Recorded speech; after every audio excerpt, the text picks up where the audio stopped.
చెప్తున్నా. I don't want people to call me beautiful. దాని బదులు నీది కష్టపడే తత్వం, నీలో కరుణ ఉంది, నీకు ధైర్యం ఎక్కువ, నువ్వు తెలివైన దానివంటే నాకు సంతోషం. Address us by our qualities. MS Subbulakshmi అంటే భక్తి, అందం కాదు. మదర్ తెరెసా అంటే కరుణ, అందం కాదు. ఐన్ ర్యాండ్ అంటే తత్వం, అందం కాదు. సరస్వతి అంటే విద్య, దుర్గా అంటే ధైర్యం, గౌరీ అంటే తపస్సు, లక్ష్మి అంటే శుభం.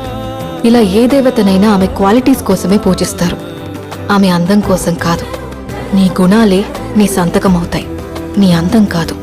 అందుకే ప్రపంచము మగాళ్ళలో కాదు, ఆడదే ఆడదాన్ని అందాన్ని దాటి చూసుకోగలగాలి. అలా అందాన్ని దాటి చూస్తే ఆడదానిలో ఒక సముద్రమే కనపడుతుంది, గుణాలతో నిండిన ఒక దేవతే దర్శనమిస్తుంది. So seek for the goddess in